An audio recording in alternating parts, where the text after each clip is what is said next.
makanya kalau ke sini tuh naiknya naik mobil dong, jangan naik becak. Aku naik becak motor. Kayak jahat banget ya. Iya gitu, tapi ya udah karena gratis. Bayangin aja orang-orang tuh masuk ke situ bayar jutaan gitu loh, sedangkan aku yang gratis. Gitu, Tapi aku akhirnya temenin tuh sama mamaku, menunjukkan prestasi kamu. Nah setelah itu setelah itu saya diomel-omelin, makanya jangan terlahir miskin. Welcome to Musto. Nah, jadi ada cerita juga nih yang mungkin sedikit aku mau cerita ya untuk sahabat musis yang di rumah yang lagi nonton. Anyway, jangan lupa lo di-subscribe lo ya. Jangan lupa di-subscribe, jangan lupa di-like, dan jangan lupa juga subscribe channel YouTube aku ya. Boleh Kak di-mention sekali. Yes, di Devi Olivia. Devi Olivia. Jangan lupa Mustis. Nah, jadi kembali lagi ke topik yang tadi, Dev. Jadi orang tuh mungkin hanya bisa ngelihat kayak anak-anak muda zaman sekarang cuma bisa ngelihat enak ya hidupnya gitu. Kok sekarang enak banget doang ya gitu. Tidak semudah yang atau tidak ya apa sesuai yang realita yang kayak kalian lihat gitu. Semua itu butuh proses, butuh perjuangan. Mungkin aku saat ini ada di sini juga karena perjuanganku. Ada mungkin beberapa teman-temanku yang menjadi saksi akan perjalanan hidupku sampai di titik ini gitu kan. Dulu tuh aduh ya ampun, gitu sampai nggak tidur gitu cari uang gitu. Karena honestly, aku pribadi, aku terlahir dari keluarga yang biasa aja, terus nggak yang dari orang tua yang berpendidikan gitu kan. Tapi karena mamaku Batak, jadi kayak suatu kebanggaan kali ya untuk dari diri aku sendiri untuk kayak buat ke mamaku apa ya yang bisa aku kasih nih ke mamaku. Karena kan kalau di Batak ya bukan hanya Batak aja ya, maybe almost semua suku pun pengen bangga atau gimana ya kalau misalnya anaknya sarjana gitu. Jadi cuman itu yang bisa aku buat, aku kasih ke mamaku. Jadi aku pikir yaudah kayak aku harus kuliah nih gitu, aku harus bener-bener fokus sampai cari uang. Jadi aku kuliah itu deh sambil hidupin diri aku, hidupin adik-adik aku. How come? Gimana itu maksudnya? Itu berarti kan problematika hidup kamu itu yang nggak biasa gitu. Harus benar-benar ya itu tadi tahan banting gitu ya. Alhamdulillah rezeki itu pasti ada aja ya gitu. Walaupun sempat ngalamin yang ketipu yang tadi kayak aku bilang. Terus sedikit flashback lagi, aku di Medan dulu. Jadi awal kalinya itu di Medan 2011 ya, sebelum aku join ke salah satu agensi. 2011 aku ikut lomba pemilihan gitu loh deh. Misalnya model misalnya kayak ada nih di satu mall, di Atrium Mall gitu. Biasanya gitu kan, di Atrium Mall gitu. Mereka ngadain apa tuh namanya? Fashion show, lomba fashion show. Nanti juara satu misalnya dapat 500.000. Dapat hadiah. Lumayan ya, bagi anak SMA 500.000. Itu gede banget sih Kak. Iya, itu gede banget. Kumpulan berapa bulan ya? Bisa beli makeup gitu kan. Setelah itu alhasil ya gitu, aku ikut lomba itu, terus aku menang. Pada saat aku menang, aku ditawarin untuk masuk ke salah satu agensi. Tapi bayar gitu. Dan pada saat itu aku pribadi aku nggak punya uang. Nah terus itu gimana tuh bisa masuk Kak? Papa aku nggak ngizinin aku untuk dunia entertain modelingnya gitu tuh, karena kan pemikirannya masih beda lah ya, jadul lah ya gitu kan. Terus mamaku doang yang support aku, jadi aku bilang ke yang mama kakak ke ininya ke agensinya, nama agensinya. Setelah itu tau kan yang itu yang dia aja yang sekarang udah pakai hijab juga ya, hijabar ya. Setelah itu aku bilang ke dia aku nggak punya uang. Waktu itu mereka suruh aku untuk bayar berapa juta gitu loh untuk aku bisa join di manajemen itu gitu kan. Tapi aku bilang aku sama sekali nggak punya uang, jadi aku harus gimana. Terus mereka bilang ya udah kalau nggak punya uang ya udah masuk, kita kasih kesempatan gratis, tapi karena itu free kayak direndahin banget, sama agensinya itu bener-bener kayak kena dihina banget yang kayak. Terus ini nanti ada ceritanya bersambung nih. Jadi hina banget. Jadi kalau aku telat, makanya kalau ke sini tuh naiknya naik mobil dong, jangan naik becak. Aku naik becak motor. kayak jahat banget ya. Iya gitu, tapi ya udah karena gratis. Bayangin aja orang-orang tuh masuk situ bayar jutaan gitu loh, sedangkan aku yang gratis. Gitu, Tapi aku akhirnya temenin tuh sama mamaku, menunjukkan prestasi kamu.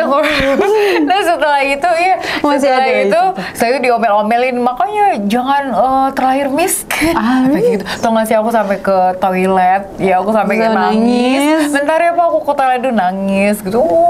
Tapi entah kenapa ya, jadi satu hal yang aku syukuri di hidup aku adalah aku orang yang nggak terlalu ya Tuhan, kok gue terlahir miskin ya, kok Tuhan kok gue terlahir biasa aja ya. Apa ya, terus-terusan gitu, sedih gitu ya. Makanya aku bingung liat anak-anak muda zaman sekarang tuh kayak kok gagal sekali aja udah langsung nyerah gitu kan. Aduh, perjalanan hidupku luar biasa sih.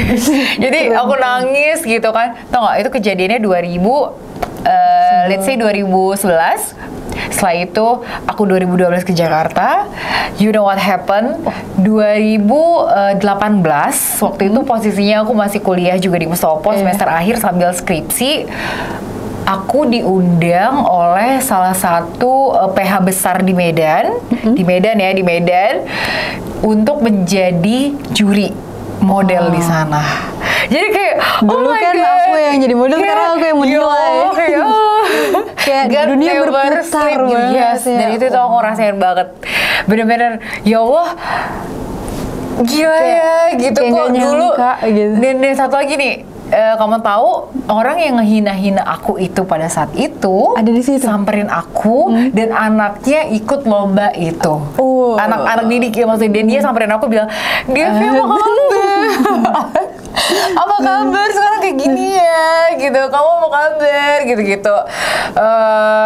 Boleh nggak nanti gitu loh. Tapi kan kita kalau jadi juri harus profesional ya. Jadi dari situ, dan ini bener-bener nggak disetting, bener-bener aku yang karena aku talentnya dari Medan, jadi mereka ngadain lombanya itu di Medan, asal usul aku dari Medan. That's why mereka maunya jurinya talent yang dari Medan gitu. Jadi aku tiket apa segala macam. Dan bener-bener aku nggak tahu kalau misalnya ada si anak dia ikut di acara itu gitu.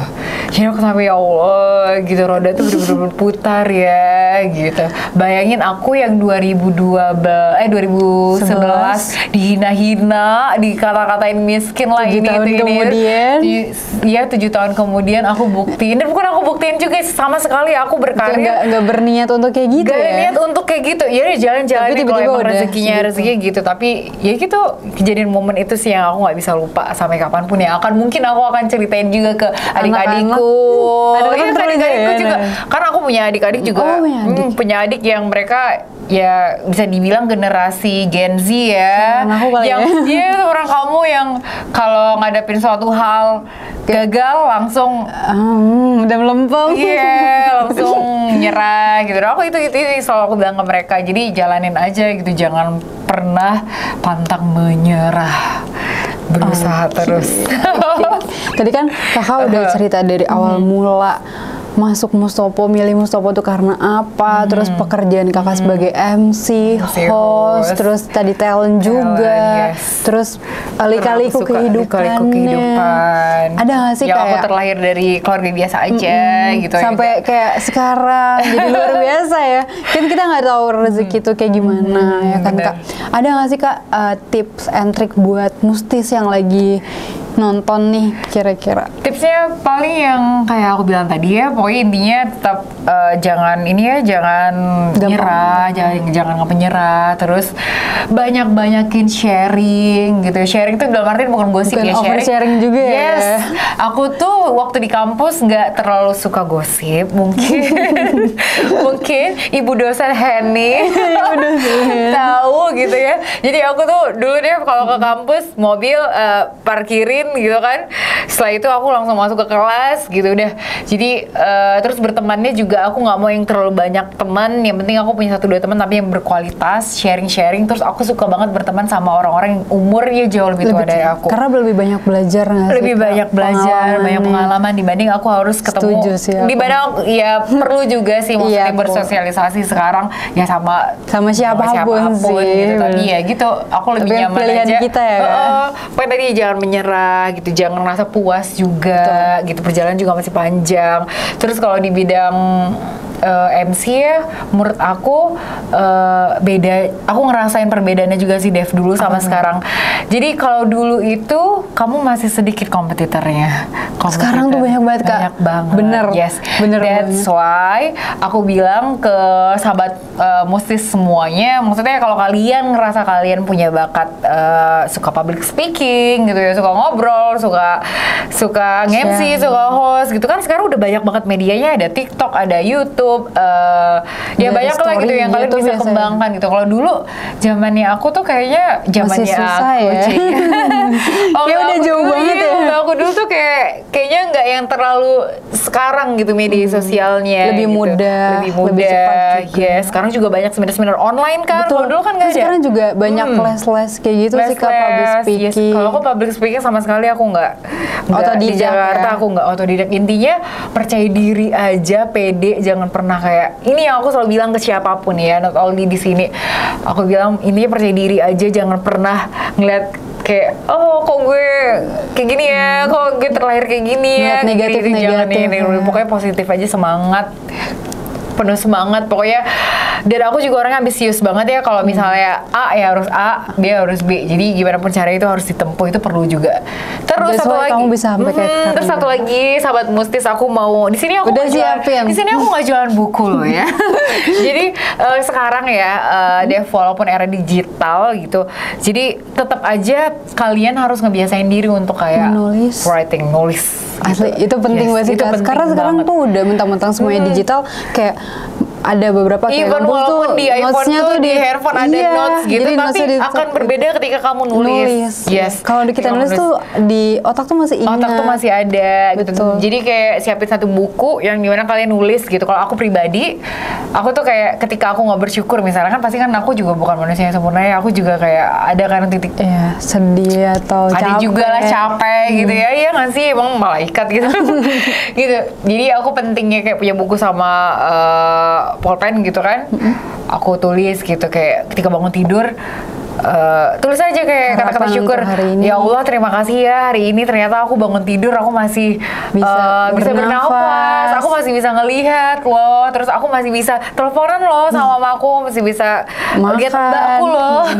Hal-hal yang sesimpel dan sekecil itu gitu, itu aku tulis. Kak, aku mau nanya nih, kedepannya kakak ada rencana apa sih, atau mau ngelakuin apa nih kira-kira? Ada banget dong, kan kita hidup harus punya rencana. Jangan hidupnya lempeng-lempeng aja gitu, dia jalan aja hari itu. Bukan aku banget, dari dulu prinsip hidupku pokoknya aku harus punya rencana. Ketika aku pengen A, aku harus A, dapat nih gimana pun caranya gitu. Asal ya jalannya jangan gimana pun caranya jangan ngepet gitu ya. Gitu ya guys. Jadi rencana kedepannya ini kan aku bulan depan Dev bakal tesis. Jadi tolong jangan diganggu-ganggu aku ya. Aku lagi mau fokus, lagi mau konsentrasi. Kan tesis kan harus bener-bener fokus banget. Betul. Nah mungkin 6 bulanan akhir tahun selesai. After itu sambil jalanin tesis, aku mau fokus ke entertain lagi. Yes. Jadi perlu digarisbawahin, jadi bukan hanya nge-MC doang, tapi aku lagi pengen, nanti ini aku this week ya, atau next week aku mau join di salah satu manajemen atau manajer gitu ya, biasa pegang beberapa host. Tapi spesialnya untuk host ya, jadi aku pengen fokus di situ. Terus aku pengen iseng-iseng juga nyanyi. Kamu suka nyanyi ya Kak? Aku suka nyanyi di kamar mandi. Aduh, ya pokoknya gitu kan, iseng aja. Pokoknya berkarya kan gitu. Yang penting berkarya dulu. Mencoba dulu. Mencoba kayak yang seperti aku bilang tadi di awal ke kamu kan, sekarang tuh udah gampang banget Dev. Betul. Platformnya tuh udah banyak banget. Kamu bisa nyanyi. Kalau dulu kamu nyanyi, kamu bingung nih mau taruh lagu kamu yang kemana media apa. Sekarang kan udah banyak banget, tinggal aku punya channel YouTube gitu kan, aku bisa upload di channel YouTube pribadi aku bisa broadcast, terus juga bisa ke TikTok gitu, ke Instagram, pokoknya banyak media. Banyak ininya, platformnya gitu untuk promo. Semoga lancar. Tapi itu berarti proses buat lagu gitu-gitunya ya kakak proses? Jadi aku kerja sama dengan salah satu band ternama di Indonesia, Kak Ade Govinda. Lagunya kan oke-oke tuh kan, gitu. Jadi aku kerja sama dia buatin lagu, dia aransemen musik semuanya, aku tinggal nyanyi gitu. Oh, oke. Jadi ditunggu ya Dev. Nanti Aku pasti tungguin. Kalau misalnya lagu udah jadi, aku akan mampir lagi ke apa nih, Mustok ya. Nanti ada Mustok season 2 ya, tolong ya. Ada, tolong ya. Tolong ya Ibu dosen Hedi ya. Dibuat part 2-nya nanti ya, coming soon ya. Jadi gitu pokoknya terakhir aku mau pesan juga, mau kasih pesan ke Question of life. Yes. Pesan dulu aja, pesan dulu. Iya, kasih quotes gitu ke teman-teman semuanya. Intinya jangan mudah menyerah. Harus benar-benar apa ya? Kuat tahan banting. Kuat tahan banting, kuat mental gitu, terima masukan juga. Jangan gampang puas juga. Ya jangan baperan ya, kalau di dunia entertain tuh kalian nggak bisa baperan. Jangan, bukan di dunia entertain sih, di dunia mana aja gitu. Jangan baperan gitu ya. Ketika orang ngasih masukan ke kita kan artinya kita ya perlu belajar lagi. Yes, gitu. Kalau orang udah diem sama kita artinya berarti dia udah nggak peduli, ya nggak sih? Betul, berarti orang kalau ngasih tahu peduli sama kita. Yes. Oke. Sekian dari aku, makasih banyak Kak udah mampir. Semoga nggak kapok karena kita mau ada season 2 katanya. Iya, nanti ya tunggu kalau aku udah roadshow ya.